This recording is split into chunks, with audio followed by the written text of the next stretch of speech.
Estamos com mais um GiversCast, o podcast oficial da RP Comunicação.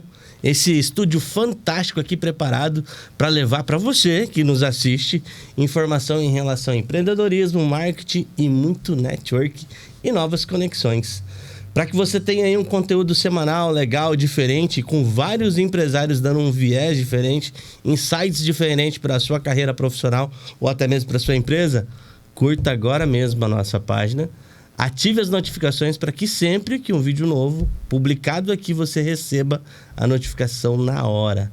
Hoje nós estamos conversando, temos como convidada a minha amiga, colega de BNI, de grupo de network, Mariane Menegasso. Tudo bem, minha amiga? Olá, tudo bem, e você? Tudo ótimo. A Mariane que é especialista na área de direito imobiliário, exatamente. Isso. E sucessões. Sucessões. E hoje nós vamos bater um papo aqui muito descontraído dentro da área do direito. Ela vai falar o momento certo, que você que de repente está passando por algum problema, alguma situação, alguma intempérie que reflete dentro da área imobiliária ou sucessões, o momento exato que você deve consultar o seu advogado.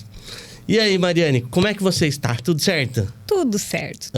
Antes de mais nada, eu quero saber, eu e todos que nos assistem, quer saber quem que é a Mariane, quer saber a história dela, quer saber de onde que ela nasceu, se ela é casada, se ela é solteira. E depois a gente vai saber da área profissional, né? Porque aqui é uma quebra de paradigma. Quando um profissional vem, as pessoas acham que a gente vai falar só da área profissional, mas daí a gente também que é curioso, né? Tem que saber um pouquinho mais. Mas tá certo, porque o profissional não é só profissional, né? É uma pessoa. E quando você está contratando o profissional, você está contratando aquela pessoa que está ali. Exatamente. Então, eu acho bem importante conhecer a história das pessoas mesmo, saber da vida pessoal mesmo. Até porque eu mesma, pessoalmente, eu adoro ouvir a história de vida das pessoas. Sempre gosto. Acho que até pela profissão também, acho que isso que me ajuda também na profissão. Então, eu gosto da história. Acaba escutando bastante história de vida das pessoas, né? Ouço e gosto. Ainda mais nessa área de sucessão, né? Sim. É muito interessante, exatamente. Então, assim, eu vim de Pato Branco, no Paraná. Vim para Foz com 10 anos e desde então estou aqui. Que legal. Mas eu não nasci em Pato Branco, eu nasci em Marmeleiro. É pertinho, né? Pertinho. Pertinho de Pato Branco. Quando eu falo Marmeleiro, o pessoal dá risada. Que nome estranho. Mas todo mundo passa por Marmeleiro. Quem viaja, e até quem vai para Santa Catarina, por exemplo, ou para Curitiba, que não vai pelo pedágio, 277. não vai pela 277, vai ali por Marmeleiro e passa por dentro da cidade. Todo mundo conhece. Então, aí eu fui para Pato Branco. Pertinho de Flor da Serra? Naquela região. Flor da Serra, Realeza, aquela região ali. Região sudoeste do Paraná. Sudoeste, exatamente. Que legal. Aí eu vim para Foz, entrei na faculdade de Direito na Unifoz, era a única faculdade de Direito que tinha na época, além da UniOeste. Entrei na Unifoz em 1999, eu estava com 17 para 18 anos ainda. Daí, me formei em 2004. Terminei a faculdade e na metade de 2004. E aí, eu comecei a advogar em 2006. E desde então, estou até hoje na ativa, advogando no contencioso, no administrativo, nas soluções amigáveis. E assim sucessivamente. E tudo, sim. E fala pra mim, qual foi a tua maior inspiração para fazer direito? Olha, é como aquela adolescente jovem que não se contentava em ver as injustiças sem fazer nada. Eu tinha, assim, esse anseio de fazer o justo, sabe? De buscar justiça. E foi por aí, né? Então, acho que a identificação com o direito tem que ser primeiro nisso. Primeiro, você se identificar em buscar o justo. E assim, você buscar de uma forma que nem sempre é fácil, aliás. É bem árduo. Advogar é uma profissão de coragem. Eu digo isso para todos. E os meus colegas, já que têm a minha experiência, também concordam. O advogado tem que ter coragem, firmeza e resiliência, né? Porque não é uma profissão fácil. Nem sempre é uma causa ganha, né? Não. Pelo contrário. É a gente que tem que tornar ganha, a gente que tem que trabalhar para isso, porque a gente não pode contar que a causa seja ganha nunca. Eu vejo que muitas vezes alguns profissionais pegam causas já olhando, não, isso é causa ganha. Eu acho que existe aquela autoconfiança, eu acho muito legal isso daí, mas tem que pensar em relação às intempéries que pode acontecer no caminho. Né? As surpresas, né? Sim, você falou uma coisa muito interessante. Até essa semana, conversando com uma colega e uma cliente. E assim, a gente, com a experiência, assim, hoje, eu sempre falo, né? Olha, não posso te falar que é uma causa ganha, porque a gente depende de todo um processo, do entendimento do juiz e principalmente do que vai ocorrer no decorrer do processo. Porque a gente não tem a visão de tudo ali, o que vai ocorrer, a gente não tem como prever.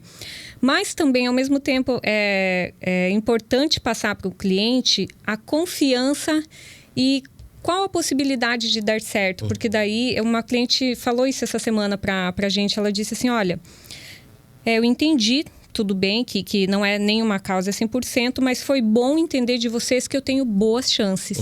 Então, a gente tem que ser sempre realista com o cliente. Olha, você tem boas chances ou não, você não tem, é temerário ou não é. Sim. A gente tem que ser sempre transparente. Exato. E dentro do direito, você escolheu atuar dentro de sucessões e imobiliário. Teve algum empurrãozinho, teve algum incentivo para ir para essa área? Porque o direito ele é muito amplo, né? Ele se estende a muitas áreas, né? E se especializar mais nisso, teve alguma motivação específica? Veja só, eu acho que como 90% dos estudantes de direito, na faculdade me apaixonei por direito penal. Como todos. Acho que todo mundo gosta de direito criminal. E eu estagiei nessa área no final da faculdade. Eu estagiei na área de família, no gabinete com juiz. Depois estagiei no escritório, na época chamava escritório modelo da faculdade, na área criminal. Então, ali eu gostei. Aí fiz o exame da OAB em penal, porque eu gostava, porque tinha menos peças para a prova. E eu havia tido contato. Eu sou bem pragmática. Na vida é a prática, né? A gente se apega no que você pratica. Então, eu fiz a prova da ordem em direito penal e comecei a advogar e fui pegando uns casos criminais.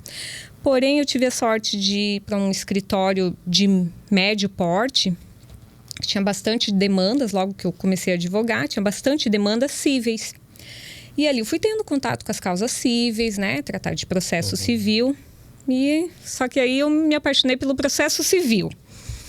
Aí não fiz mais o criminal, gostei do processo civil, direito civil. E comecei a pegar inventários. Aí peguei um grande inventário no início e tinha vários imóveis no inventário. E ali eu gostei. E comecei a fazer vários inventários. Quase todo inventário tem pelo menos um imóvel. Gostei também de trabalhar com imóveis. E ali também busquei a especialização em direito imobiliário.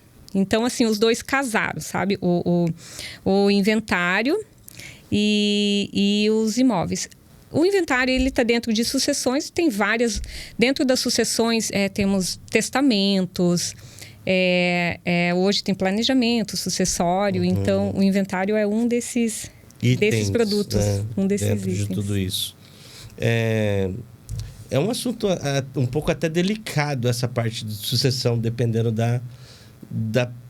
do posicionamento psicológico da família naquele momento, de algum momento, né? Porque isso quando falado de residências e propriedades familiares, né? Quando falado de empresa, talvez é um pouco mais fácil. Mas quando fala-se de casas, assim, vamos fazer um trâmite de sucessão antes que um pai, uma mãe, um avô faleça, algo assim. É comum esse tipo de situação? Como que você lida com isso tudo, estando no meio de tudo isso aí? Eu vejo assim, né? Por mais que a morte seja um evento certo, que Todos, é a única certeza que nós temos que vai ocorrer nas nossas vidas, mas nunca ninguém está preparado, né? Então, as pessoas, como a gente nunca sabe a hora, as pessoas tendem a, por exemplo, comprar um imóvel e entrar, morar dentro e comprar, assim, às vezes comprando só a posse, através de um contrato particular de compra e venda, e fica lá. Muitas vezes nem contrato tem, só entram, principalmente as pessoas mais antigas, fizeram um contrato verbal ali, comprou a casa, pagou um valor e entra morar no imóvel. E ali vivem a vida inteira e está tudo bem, vivem bem. Aí a pessoa acaba falecendo, os filhos precisam regularizar, porque aí muitas vezes o filho ou quer vender o imóvel, porque não vai morar lá, até porque o imóvel ele traz custos de manutenção, IPTU, né? E aí se vem ali sem o documento de propriedade da casa, que habilita eles a fazer a venda. E isso aparece muito. Daí a gente tem que fazer toda essa regularização do imóvel, buscar aí a documentação. Às vezes o imóvel, acontece muito ainda, às vezes o imóvel nem matrícula tem. Então a gente faz todo esse trabalho, né? O advogado ali faz todo o trabalho. Regularizar o imóvel, daí fazer um inventário, ou fazer uma ação de uso capião, que também é uma forma de regularizar. Mas isso é comum. É muito comum. Sim. Eu fico pensando a delicadeza que o profissional tem que ter de estar lidando com tudo isso daí, com filhos e herdeiros e tudo mais. E até porque assim, é bem delicado mesmo, porque é um momento a pessoa perder um parente. Às vezes perdem um pai que nem é idoso, às vezes é até uma pessoa nova que acaba deixando a família.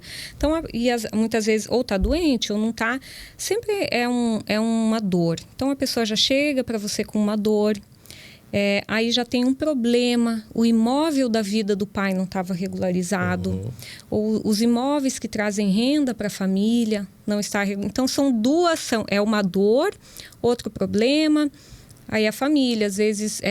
Pode haver uma discordância entre os irmãos, realmente é bem delicado. A gente tem que agir assim com uma inteligência emocional para agregar as pessoas para conseguir resolver o problema. Sim. E tentar passar uma segurança de resolver e que tudo possa ocorrer de uma forma assim suave, que não cause mais impactos para as pessoas. Porque às vezes o próprio processo pode reverberar em lembranças que não gostaria de lembrar, de situações que eu não queria nem mexer, e eu tenho que falar, eu tenho que conversar sobre aquilo.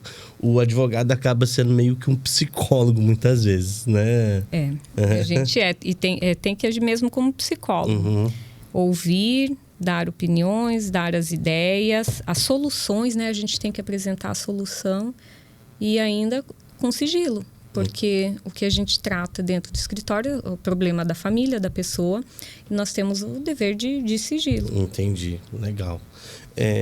Mariane, quais são assim, as situações mais corriqueiras que a pessoa física, enfim, ela pode procurar um advogado para começar esse processo de sucessão? O pai e a mãe estão ali com bastante idade avançada, a família quer passar por um processo de sucessão antes mesmo que entrasse num processo de inventário lá na frente. É possível? Isso aí tem que ser... Existe uma tramitação? Como que funciona isso daí? Existe uma tramitação, sim, mas uma tramitação administrativa, o que facilita, o que pode facilitar aí para que não ocorra um inventário depois, que é um método mais desgastante. Embora os inventários hoje estão bem facilitados, né? Podem ser feitos administrativamente, não só mais judicialmente como era antes, mas ainda assim o inventário ele tem um trâmite um pouco mais custoso. Então, resolvendo em vida, ainda acaba ficando mais célere e muitas vezes menos custoso. Sim. Hoje em dia, várias pessoas tendem a fazer assim, os pais vendendo os imóveis para os filhos. Aí faz a escritura de compra e venda, pagam o ITBI ao município, que é geralmente entre 2%, 2,5%, 3%, depende do município. E aí faz a venda dos imóveis para os filhos. podem até constar, as pessoas costumam pedir e constar na escritura usufruto. Constar ali uma cláusula de usufruto vitalício.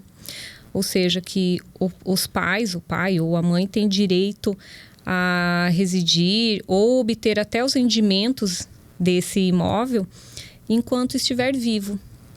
Então, é colocado depois, quando o pai falece, levanta-se o usufruto. Entendi. E também, o pai pode doar em vida esses imóveis para os filhos. Então, faça aí uma escritura de doação e aí paga o imposto para o Estado. ITCMD aí um pouco maior. O ITCMD da doação ou a cessão é 4%. Mas também já fica em nome dos filhos, também pode se instituir o usufruto e fica já em nome dos filhos. E quando é empresa? E quando é uma organização? Essa sucessão, uma casualidade, infelizmente, o dono daquela empresa vem a falecer, os filhos assumem, ou quando ela é uma instituição com sócios, né? Daí sócios assumem, mas vamos dizer que é uma empresa familiar. Não tem sócios, né? Marido e mulher que cuidam. Fica para os filhos que ainda são menores de idade, por exemplo. Né? Alguém que tem posse dessas crianças, como que funciona? Os filhos sendo menores de idade, daí tem que ser um curador para representá-los. E até assim, para ocorrer essa sucessão da empresa, vai depender do que está no contrato social. Por isso, assim, o contrato social, ele é o documento, ele é a certidão de nascimento da empresa, ele é a constituição da empresa. Então, é um documento muito importante que, às vezes, as pessoas não se dão conta da necessidade de um contrato social de uma empresa ser feito por um advogado. Porque o advogado senta, a gente ouve a história de vida da pessoa, a gente entende os desejos e os medos da pessoa. E o contrato é feito, cada cláusula de acordo com aqueles detalhes específicos daquela família. Entendi. Então, faz o contrato. Lá no contrato vai ficar estipulado, no caso de morte ou ausência dos proprietários ou dos sócios, se é marido e mulher, os herdeiros assumirão. Ou não. Aí os herdeiros podem assumir. Ou não. Ou o contrato vai dizer, a empresa será extinta. Veja-se que aí o herdeiro não assume. Principalmente quando há sócios. É importante verificar isso. Por quê? Pode ser que a pessoa falecendo, o sócio não vai querer continuar a sociedade com aqueles herdeiros. Né? E aí o herdeiro tem direito, aí vai para uma discussão, aí o caso torna-se judicial.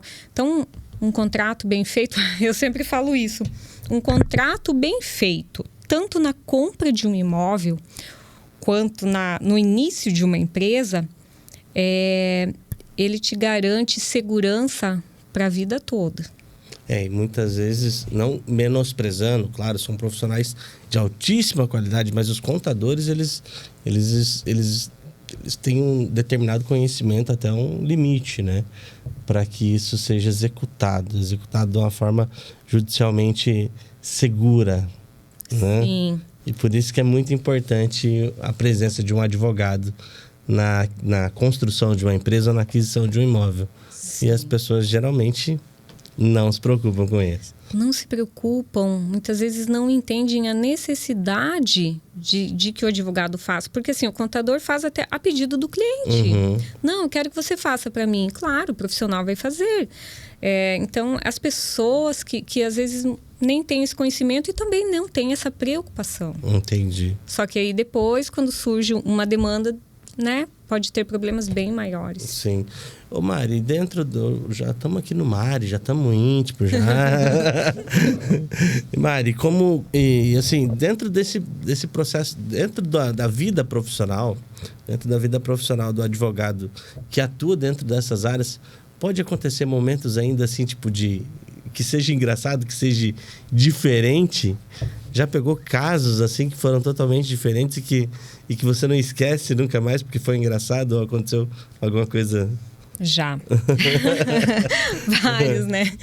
Eu lembro, teve um caso bem no início, você estava começando a advogar, Aquele tempo, assim, que eu chegava no balcão do fórum, eu tinha 24, 25 anos, eu chegava no balcão do fórum, assim, aí vinha o pessoal que atendia, doutora, a senhora gostaria disso? Eu achava o máximo, senhora. É engraçado. Então, naquele tempo, eu nunca vou esquecer uma ação que entraram contra um cliente meu, e a pessoa queria a posse do imóvel, queria permanecer lá. E o meu cliente... E ele pediu até uma tutela antecipada para ficar lá enquanto se resolvesse o processo. E o meu cliente... Essa pessoa era caseira do imóvel. Uhum. E o meu cliente era o proprietário. Só que a pessoa que entrou com... Ele queria permanecer lá, só que a pessoa que entrou com a ação não lembrava que eles tinham assinado um contrato de comodato. E esse contrato garantia ali a propriedade do meu cliente, do outro não podendo nem naquele caso específico nem podendo alegar uso capião nem nada. E aí ele pediu a tutela antecipada e teve negada. E aí eu entrei com outra ação, eu pedi a tutela antecipada para retirar ele de lá. E esse pedido foi concedido, então o meu cliente ganhou a liminar. E nós fomos lá retirar a pessoa do imóvel. E aí, nisso, ele não pode e tal. E o meu colega advogado entrou em contato comigo. Vamos fazer um acordo? Meu cliente aceitou, vamos. A gente, assim, deu uns dias para ele sair do imóvel. E só que, além dos dias, ele queria... Era um imóvel quase rural, era uma chácara. Ele queria Ele queria 10 galinhas, 2 porcos... uma vaca, umas coisinhas assim. E aí, o advogado, o meu cliente falou, não tem problema, pode levar isso, um cabrito, uma coisa assim. Pode levar. Aí eu falei com o advogado, doutor, tá tudo bem, meu cliente aceita. Só que aí o advogado olhou para mim, mas ele estava muito bravo. Ele falou assim, mas doutora, nós não vamos constar esses bichos na petição de acordo, hein? Eu me recuso levar para o juiz homologar uma vaca, 2 porquinhos, 10 galinhas e um cabrito. Para mim, estava tudo bem, porque eu era nova e ele já era uma pessoa conhecida na cidade. Eu me recuso de ter isso daqui no processo. Eu me recuso. Aí eu falei para ele, né, naquela época, a gente quando é jovem, né, a gente fala o que vem. Falei, mas é o seu cliente que está pedindo, por que o senhor não quer? Mas finalizamos aquele acordo sem constar os bichos. Nossa, realmente, é muito engraçado, né? E dentro da área imobiliária, provavelmente, você atua diretamente com bastante imobiliárias também, mas dentro do processo de pessoa física.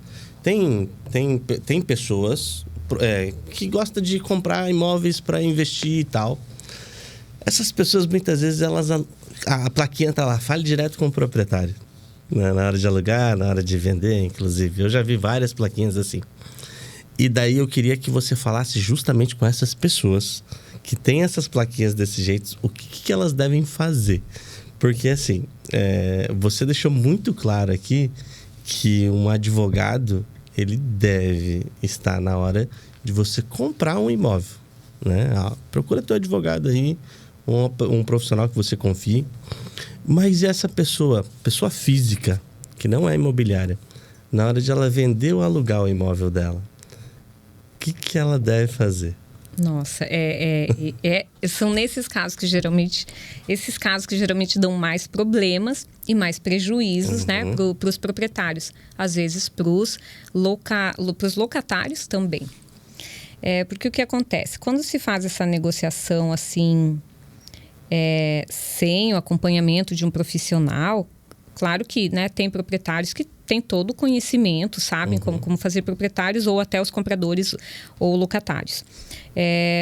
Mas aí, quando as pessoas não têm o conhecimento, muitas vezes, assim, costuma dar errado. Por exemplo, você vai comprar um imóvel, você comprando sem o acompanhamento de um profissional. Você pode comprar um imóvel de uma pessoa que tem dívidas. Aquele imóvel pode estar respondendo por dívidas ou pode vir a responder se a pessoa já tem uma ação ajuizada. Então, nesse caso, que é muito importante você ter um advogado para a compra do imóvel, porque o advogado faz todo o compliance, que a gente chama. É muito importante fazer a busca da história do imóvel. Como? Com certidões. Buscamos certidões para ver se o imóvel se o proprietário tem débitos anteriores, o imóvel também. Então, as certidões são dos proprietários, do imóvel e de todas as áreas, essas certidões. Então, e do proprietário para o vendedor também. Às vezes o imóvel é feito uma venda parcelada, tem que ser feito um bom contrato que garanta a venda parcelada. Ou se dá a entrada na escritura já transferindo a propriedade, mas põe cláusulas ali resolutivas, que se ele não pagar, retomam o imóvel. E no caso de aluguel, também é interessante você ter um acompanhamento especializado. Por quê? Por exemplo, o que muitas pessoas não sabem. Por exemplo, o proprietário aluga ali o imóvel dele e exige, eu quero um fiador e eu quero o depósito mensal antecipado dos aluguéis. Ou seja, ele está pedindo 2 garantias. Ninguém sabe, mas a lei do inquilinato, ela tipifica como infração penal você pedir 2 garantias. Então, a pessoa está cometendo uma infração criminal, ele pode responder... Justamente pelo fato de estar pedindo 2 garantias. 2 garantias não pode. Você só pode pedir uma garantia aqui. Você pode pedir aquela caução de valores adiantados para você ter que depositar numa conta poupança. No final do aluguel, você devolve a caução. Ou você pede fiador. Ou você pode pedir o aluguel adiantado. Agora, se pedir mais que um, não pode. Entendi. Então, por isso é sempre bom ter um profissional ali. E pode acontecer, Mariane, a pessoa física, sem um intermédio de uma imobiliária, alugar a casa, não pedir nenhuma garantia, que existe muito disso, né? Muitos. E aquela pessoa viver ali por anos naquela casa e aquele inquilino entrar com um pedido de uso capião. É possível? Olha só, é até interessante você falar isso, porque existe assim não sei se posso chamar de misticismo nisso. Nesse caso específico de aluguel, não, porque era um aluguel. Ele estava ali mesmo, vamos supor mesmo que o contrato seja verbal. Não tem um contrato escrito de aluguel. Tudo bem, a pessoa pode entrar com ação, você não tem o contrato de aluguel para se defender rapidamente, mas você prova no processo que era um aluguel. Isso não vai configurar o uso capião. Isso era uma disposição do imóvel para a locação. Porque a uso capião, ela presume como um abandono do imóvel. Entendi. Sabe? Quando você não dá importância para o imóvel. Daí, a legislação vem com essa questão da função social do imóvel, sabe? Então, se para você o imóvel não tem importância... tem para outra pessoa. Então, vamos dar uma destinação social para esse imóvel. Então, a uso capião, ela surgiu assim. É esse a intenção do legislador. Então, assim, quando você tem um imóvel alugado, ou o teu terreno está ali, faz 5 anos está ali, você não foi mais atrás, não cuidou e tal. Mas mesmo assim, você passava na frente, você você não deixou o imóvel assim ao léu. Abandonado. Né? Então, assim, foi uma mera... Ou você deixa alguém morar, né? Você pode... não tem, pode morar aí. Não estou usando, você pode ficar aí. Não, foi uma mera liberalidade tu em conceder para usar. Mas não de abandono. Entendi. Se eu deixar alguém para cuidar, também não quer dizer que eu abandonei. Justamente não, aquela pessoa está lá cuidando para mim. Isso, está cuidando para você. Daí, mas aí muitas pessoas tentam, né? Tentam, porque, infelizmente, dentro desse mundo de vantagem sobre o outro, pode olhar essas brechas e querer entrar com um processo que pode ser desgastante para as partes e que não vai levar a nada. Exatamente. Né? Exatamente. Porque acredito eu que você já pegou situações como essa, processos desgastantes que não levava nada para ninguém. Já, exatamente. E ao contrário, veja só, né? Como o direito é interpretação e adequação, né? Aí, ao contrário do que você mencionou do exemplo de uso capião, nós temos a situação assim. O cliente, por exemplo, um cliente meu que ele faleceu e ele tinha um contrato de gaveta feito com o vendedor daquele imóvel. E era um contrato já muito antigo, já tinha mais de 15 anos. E aí ele faleceu, a viúva me procurou e, olha, eu preciso regularizar essa área. Nós teríamos ali o caminho de pedir o que a gente chama de adjudicação compulsória para transferir o imóvel e tal. Mas, enfim, o que nós fizemos? Uso capião. Era mais... Era. E porque nesse caso, nós tínhamos, além do documento, que eles tinham comprado o imóvel, ou seja, o dono anterior tinha abdicado do imóvel, ele tinha vendido. E mesmo que nesse caso nós não tivéssemos o documento, pelo tempo de 15 anos, minha cliente já teria direito. Mas o que acontece? Mesmo sem o documento, nós teríamos como comprovar que a pessoa que vendeu tinha abdicado do imóvel, porque nesses 15 anos ela nunca apareceu lá, ela nunca cobrou, a minha cliente sempre pagou os impostos. Então, assim, ali era muito possível regularizar a transferência, a propriedade desse imóvel através da uso capião. Entendi. Porque a uso capião exige também o ânimos, a vontade de ter aquele imóvel para si. Que era o caso da minha cliente, ela tinha a vontade, ela tinha o direito, ela estava ali. E o outro já tinha... E o outro já tinha... Abriu mão daquele bem. E quando... vamos dizer que a família tem uma propriedade, aquela propriedade, o patriarca daquela propriedade falece, precisa fazer um processo de inventário. Só que se estende, ninguém vai correr atrás, ninguém quer... se dispor com irmãos e tal, e aquilo ali vai passando um tempo. Tempos depois, a matriarca daquela família também se vai. E aí? Complica mais? Nossa, aí assim, olha, quanto mais tempo vai passando, complica mais. Por quê? Até pela questão pessoal ali. Enquanto se um falece... O patriarca faleceu, ficou a mãe. Enquanto a mãe está ali, teoricamente, geralmente, a mãe ainda consegue manter uma paz na família e fazer com que a família continue unida. Então, esse seria o melhor cenário. Aconteceu isso, já faz o inventário para controla todos os filhos, mantém a harmonia na família.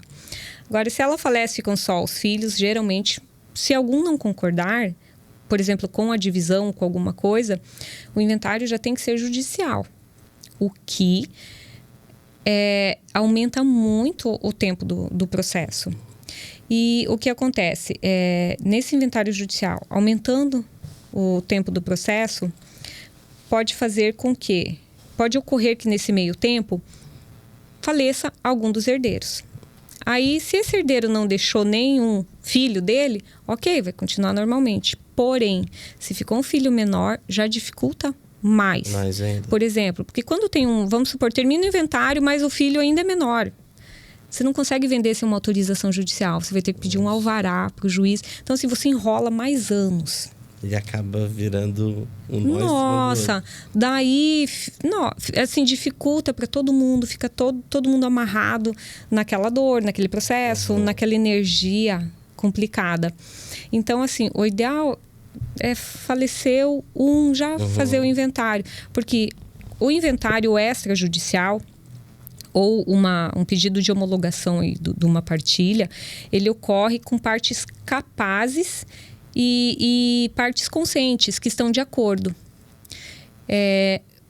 Se um falece ou fica algum menor, já não é incapaz, tem que ser judicialmente. Então, enquanto for todo mundo maior de idade e em acordo, dá para fazer extrajudicial uma simples homologação, o que é mais rápido e mais barato também.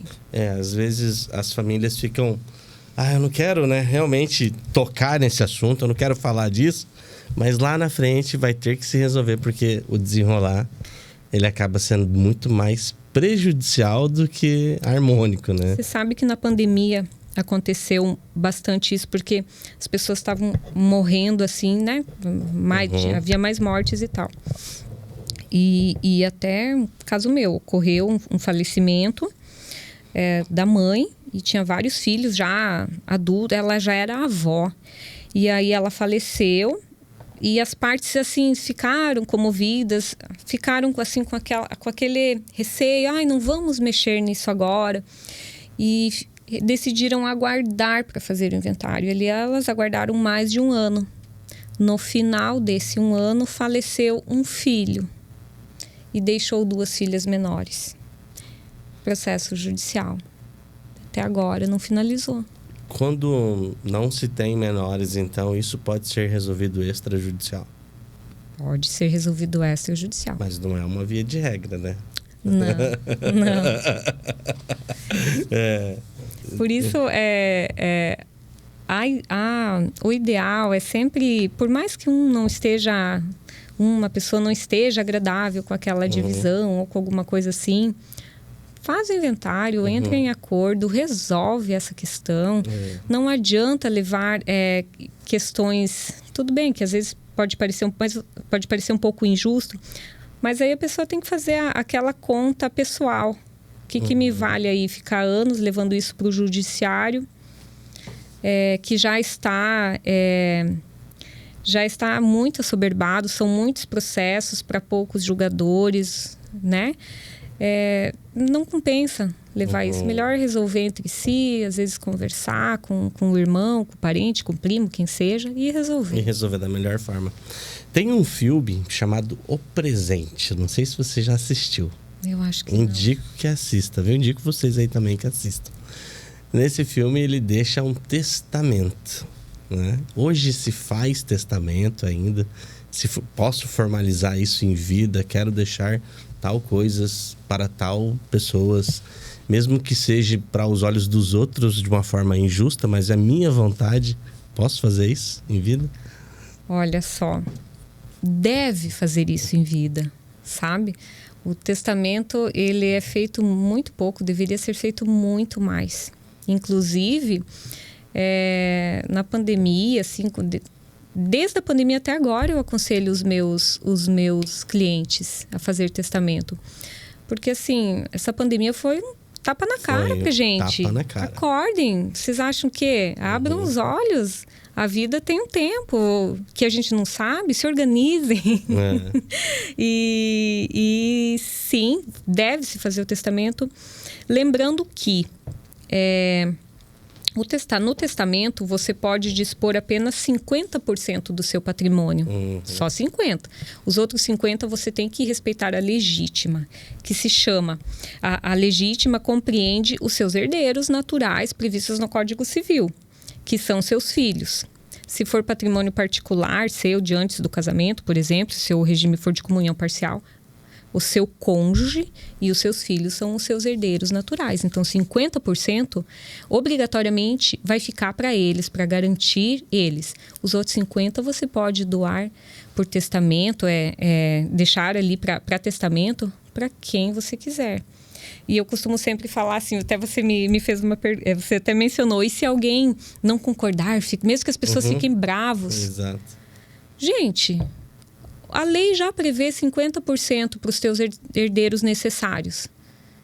Os outros 50%, aliás, os 100% são seus. Você faz o que você quiser. Exatamente. Nem o herdeiro não tem que te questionar isso. Não existe herança. Eu sempre falo, não existe herança de pessoa viva. E se morreu, foi você que tinha aquilo. Você trabalhou para aquilo. Exato, porque às vezes não é que seja injusto, né? Longe... A gente trabalha, claro, para deixar para os filhos, para a família, para deixar um conforto para alguém. Mas muitas vezes a gente vê aquilo de uma forma injusta sendo recebida e não valorizada da mesma forma que aquela pessoa em vida gostaria de destinar. Exatamente. Né? E eu acho que realmente vale a pena a pessoa que tem bens, que tem posses e que pensa de formalizar isso daí, procura um advogado, faz isso da melhor forma possível. Acredito que você vai estar bem com você mesmo para a tua melhor hora, né? E quando acontecer, já tá tudo certo. Ninguém vai brigar. Exatamente. O testamento é a melhor forma de você garantir as pessoas queridas que você tem em vida. Que muitas vezes nem é um herdeiro necessário. Por exemplo, se eu tenho filhos, mas eu tenho um sobrinho que eu gosto muito, o meu sobrinho não vai ser meu herdeiro de nada pela lei, se eu não fizer um testamento. Então, melhor fazer um testamento. Como que funciona essa linha sucessória aí de... Para quem que eu vou deixar algo? É para filhos e netos? Como que é? Para filhos. E esposa? Os filhos. Filhos e a esposa. A esposa, ela vai ser ou sua meeira, com o regime de comunhão universal, ou quando você tem separação total de bens e você tem bens particulares, ou quando você tem comunhão parcial de bens e você tem bens particulares, que são os bens anteriores lá ao casamento, ou bens que você recebeu de herança, ou bens gravados aí com incomunicabilidade. Ela vai herdar juntamente com os filhos de vocês. Caso você tenha filho maior e esse filho, não só maior, às vezes um filho menor tem filhos, mas esse filho faleça e deixe herdeiros, um filho ou 2 filhos deles, que no caso são seus netos, os seus netos vão suceder por representação ao seu filho. Eles herdam aquela parte do seu filho. Entendi. Agora, se a pessoa não tem filhos e não tem cônjuge, seus herdeiros serão os seus pais. Os pais da pessoa serão os herdeiros.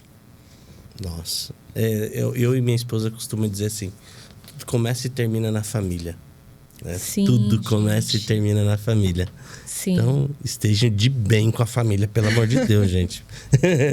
Estejam de bem com a família. É verdade. Mari, a gente está indo para a reta final aqui do nosso bate-papo. Nossa, passou rápido, né? É muito amplo, né? É muito amplo. Eu acredito que realmente a gente tem que conversar mais sobre isso. E é um viés que muitas vezes o cidadão, ele trabalha tanto, ele está tão afogado no que ele tem que fazer no dia a dia, que ele não olha nessas organizações que, como você mesmo colocou, e muito bem colocado, se organizem, né? Eu acredito que realmente falta essa educação do cidadão em relação a se organizar. Eu, Cristiano, nunca parei para pensar nessa... A gente pensa em seguro de vida, né? A gente pensa em previdência privada, a gente pensa em dinheiro para as férias, viajar e tudo mais, mas não pensa em se organizar para quando algo aconteça com você. E fica a dica, meu amigo, minha amiga, procura um advogado, procura quem você confia para que realmente esse tipo de ocasião aí na tua casa seja leve. Isso. Seja leve. Acho que é o melhor nome, né? Que a gente pode colocar. Mari, qual que é as suas redes sociais para quem quiser te seguir, para quem quiser te acompanhar? Facebook, Instagram, Mariane Menegaso. Estou por lá. Legal. Mari, mais uma vez, muito obrigado pela tua presença. Eu que agradeço. As portas do Giverscast e os microfones sempre estarão abertos para você, sempre que oportuno. E até uma próxima oportunidade. Obrigada, até a próxima. Valeu, gente. Até mais.